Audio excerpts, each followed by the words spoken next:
Hepinize merhabalar. Şimdi Dostoyevskaya metro durağında indim. Bugün dünyaca ünlü yazar Fyodor Dostoyevski'nin müzesine gideceğiz. Bu müzede video çekmeme izin veren Yulia Zaharova hanımefendiye çok teşekkür ediyorum. Şimdi müzeye geldik. Müzenin girişi sol tarafta, ancak müzeye girmeden önce size birkaç tane şeyden bahsedeceğim. Dostoyevski Müzesi St. Petersburg gibi birçok şehirde var. Ancak Dostoyevski'nin adına açılan ilk müze burası. Diğer şehirlerdeki Dostoyevski müzeleri bu müzeden sonra açıldı. Bunu burada belirtmek istiyorum. Şimdi burada eski bir hastaneyi görüyorsunuz aslında. Şimdi bu hastanenin özelliği ne, onu söyleyeceğim. Yazar Dostoyevski'nin babası bir doktordu ve bu hastanede çalıştı. Hastanenin içinde aynı zamanda bir adet de kilise var. Yazar Dostoyevski burada Hristiyan oldu. Şimdi birazdan karşıdaki binaya da gideceğiz. Bu binanın çok önemli bir özelliği var. Şimdi az önce size göstermiş olduğum hastanenin hemen önünde yazar Fyodor Dostoyevski'nin bir anıtını görüyorsunuz. İşte bu görmüş olduğunuz bina yazar Fyodor Dostoyevski'nin hayata gözlerini açtığı binadır. Şimdi müzenin içine girdim.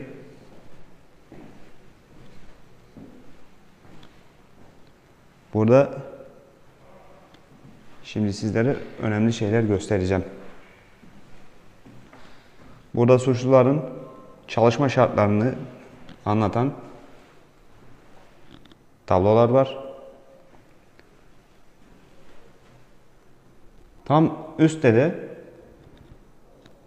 yazar Dostoyevski'nin babasının çalıştığı hastane var. Dostoyevski'nin babası bir doktordu. Hemen sağ tarafta Çar 1. Petro'nun karısı Maria Fedorovna'yı görüyorsunuz. Burada da Çar 1. Alexander'ı görüyorsunuz. Şimdi az önce size gösterdiğim iki tablonun burada ne işi olduğunu soracaksınız.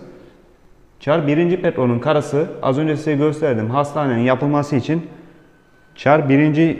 Nikola'ya çok önemli teklifte bulundu ve Çar da bunu kabul etti. Şimdi burada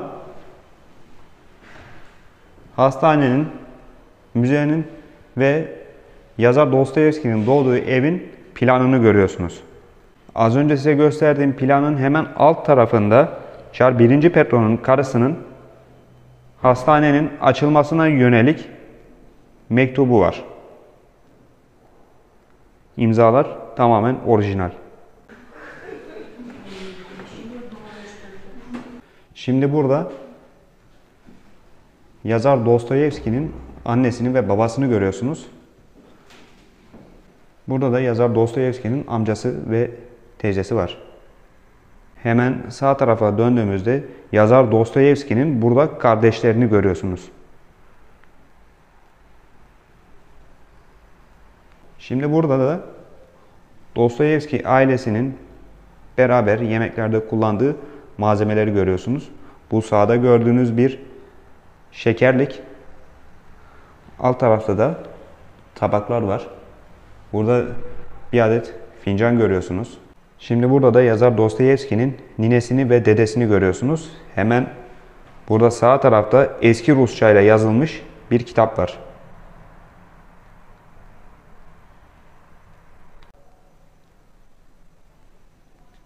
Şimdi yazarın misafir odasındayız.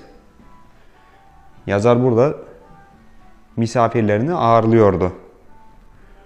Hemen arka tarafta size göstereceğim yerde yazarın annesinin ve babasının uyuduğu odalar.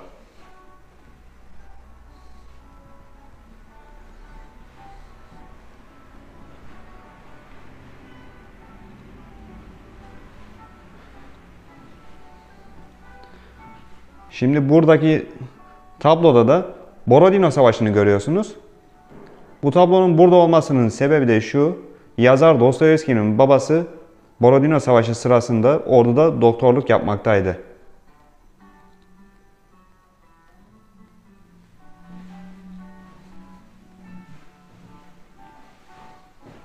Bu dolapta Rusya tarihini anlatan kitaplar görüyorsunuz. Dostoyevski'nin babası burada ailesine bu kitapları okumuş. Şimdi bu gördüğünüz yerde Dostoyevski ailesinin yemek odası. Ancak burası sadece bir yemek odası değil, aynı zamanda Dostoyevski küçükken burada ders çalıştı.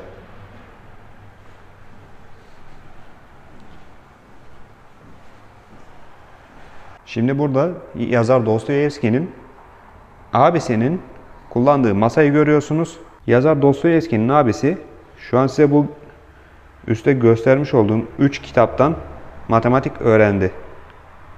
Şimdi bu gördüğünüz masada Dostoyevski'nin bizzat kendisinin çalıştığı masa. Şimdi burada yazar Dostoyevski'nin biyografisini görüyorsunuz. Bu kitap yazar Dostoyevski'nin yazdığı ilk kitap. Bu görmüş olduğunuz mumun eşliğinde yazdı. Şimdi buraya geldiğimizde size gösterdiğim şey de şu. Yazar Dostoyevski'nin el yazısını görüyorsunuz. Aslında bunlar yazar Dostoyevski'nin annesine yazdığı mektuplar.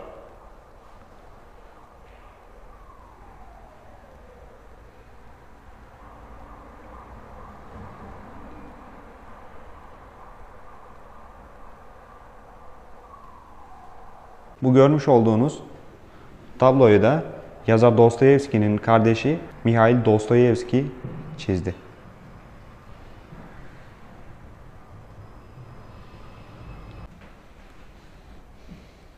Burası da misafirlerin karşılandığı oda, yani bizim Türkçedeki tabirle giriş kapısı. Hemen sol tarafta ise bu görmüş olduğunuz oda ise yazar Dostoyevski'nin küçükken kardeşiyle beraber kaldığı ve çalışmalarını yaptığı oda.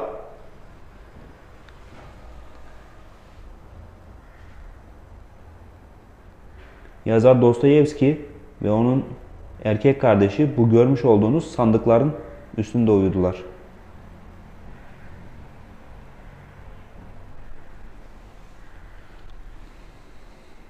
Bu üstte görmüş olduğunuz tabloyu da yazarın erkek kardeşi çizdi. Şimdi bir üst kata geldik ve ben size burada 3 tane tablo göstereceğim. Bu tablonun ne olduğunu şimdi anlattığımda siz de şaşıracaksınız. Burası aslında yazar Dostoyevski'nin Petersburg şehrinde öğrenim gördüğü kale.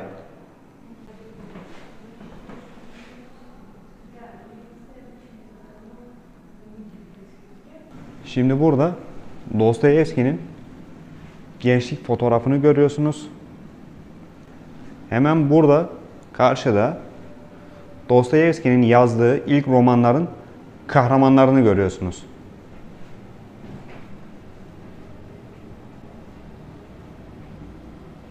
Burada da yazar Dostoyevski'nin yazdığı ilk kitapları görüyorsunuz.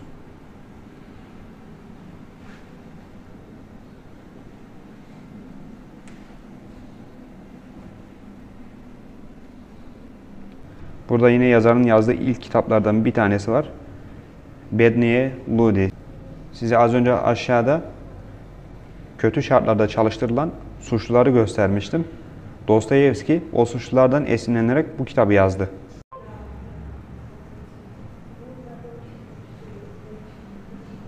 Şimdi burada Honoré Balzac'ın resmini görüyorsunuz. Burada da bir kitap görüyorsunuz. Bu kitap Honoré Balzac'ın Rusça'ya çevrilen bir kitabı. Bu kitabı yazar Dostoyevski çevirdi. Yazar Dostoyevski çok iyi derecede Fransızca bilmekteydi. Burada da yazar Gogol'un bir büstünü görüyorsunuz. Yazar Dostoyevski bir grubun üyesiydi ve bu grup devrimci fikirleri savunuyordu. Daha sonra Çar 1. Nikolay bu durumu öğrendi ve bu grubu dağıttı. Çünkü bu grup Rusya'daki sosyal sistemi değiştirmeyi düşünüyordu. Ve yazar 8 ay boyunca bugün St. Petersburg şehrinde bulunan Petropavlovsky Katedrali'nde hapsedildi. Şimdi burada da yazar Dostoyevski'nin yoldaşlarını görüyorsunuz.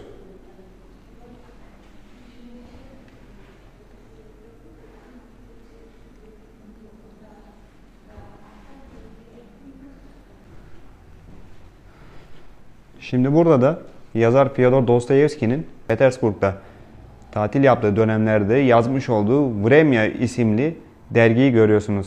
Vremya Rusça'da zaman demek. Bu arada saat çok ilginçmiş. İlgimi çekti. Şimdi burada da size az önce göstermiş olduğum Vremya isimli dergide yazan yazarları görüyorsunuz. Bu yazarlardan en ünlüsü ise size şimdi göstermiş olduğum Turgenev. Şimdi burada gördüğünüz koridor yazar Fyodor Dostoyevski'nin Avrupa'daki hayatını anlatıyor. Sağ taraftaki görmüş olduğunuz görseller yazarın Almanya'daki hayatını anlatıyor.